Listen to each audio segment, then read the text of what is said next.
Hey, what's up, y'all? Coach Rock here, official trainer for I Love Basketball TV. And today I'm going to get into developing, a good jump shot, how to get your jump shot perfect for you, and how to become a better shooter in games. So let's get into it. Let's break it down. All right, so there's a few important keys that you need to remember and to think about when becoming, a good shooter. And this is before you even get into drills. The first thing you do is you need to make sure you have a jump shot that's comfortable for you. Now, I see trainers all the time, they tell kids you need to shoot the ball right here. You have to shoot the ball right here. This is where you need to put it.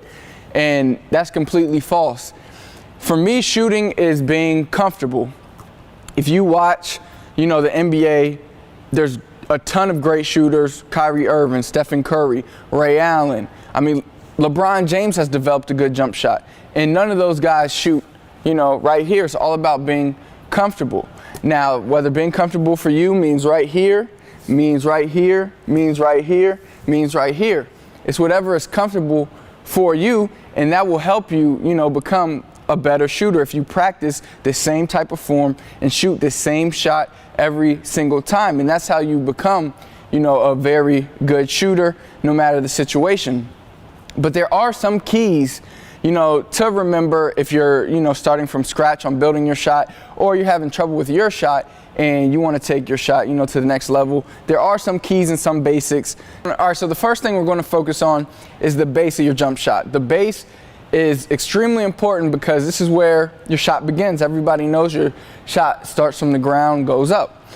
So when it comes to shooting, you can either have, I know some coaches say you want your feet square to the basket. Some say turn them. You can have it whatever is more comfortable for you. Me, I shoot with mine kind of square.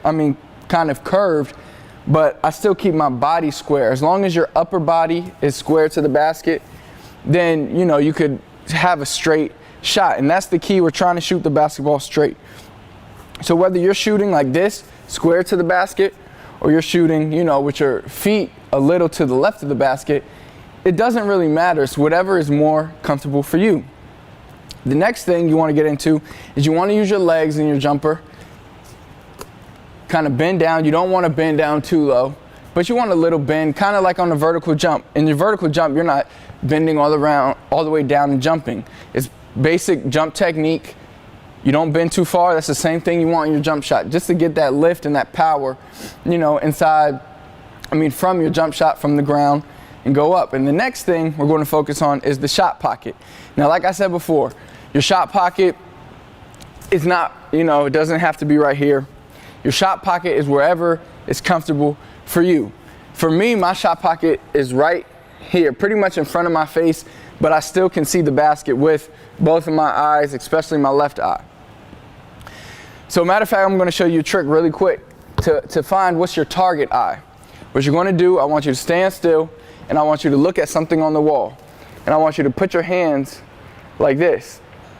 I want you to have that thing in the middle. Then I want you to close your left eye, close your right eye. Whatever one the object is still in the middle, that's your target eye. So you want that eye looking at the basket at least. Mine is my left eye. So even if the ball is a little in front of my right eye, I can still see the basket, still have, great aim. This is my aiming eye. Even so, it's kind of like if you're shooting a bow and arrow or something. You find that aim, that eye that you use, and you use that for your shot. So once you figure that out, now you can figure out where your shot pocket is. Like I said, mine is kind of in front of my face right here. And remember, you want that C when you shoot the basketball. So just like that, and this is how you start building, so this is where my shot looks from the side. Now, once you get that down, the next thing that's extremely, extremely important is your follow through. Now you want a one-handed jump shot. So you want your offhand to come off right before you shoot. Just like that. Now, some people what mess up their shot is they shoot like that. They shoot with a thumb and it causes a spin and it messes up the rotation. You want your rotation perfect. You want it a lot of rotation, and you want it nice, smooth. You don't want it going sideways, or you don't want it to be a dead knuckleball. So one-handed shot makes that possible. Now a lot of people say, you're shooting one-handed, how? Honestly, you don't even notice it. This hand helps you bring it up, but once the ball's up here, it's only being released one-handed. So I'm not shooting like this one-handed jumper. The one-handed shot, you know, is extremely smooth. So like I said, shot pocket is not as important as people make it sound. You don't have to shoot from one spot. Stephen Curry shoots from about right here. Ray Allen shoots from up here. You know, Kyle Korver's a great shooter. He doesn't shoot like them. They all shoot their way that makes them comfortable, and they're deadly because they practice rep after rep using that form. All right, so grip on the basketball. You should try to grip the ball with the laces, but sometimes you're going to catch the ball and you won't be able to get it on the laces. Me, I can, you know, every time I catch the ball, I can rotate it quick, so I'm always on the laces. But, you know, you should be able to shoot like this, or essentially with your hand on the laces. You want the ball to look like this in your hand. So you want to have that little pocket where you can stick your fingers so you're not palming the basketball. You want that right there. Then you're going up, follow through, hold the follow through. Remember, hold your follow through. A lot of players, I know coaches teach follow your shot, follow your shot, follow your shot.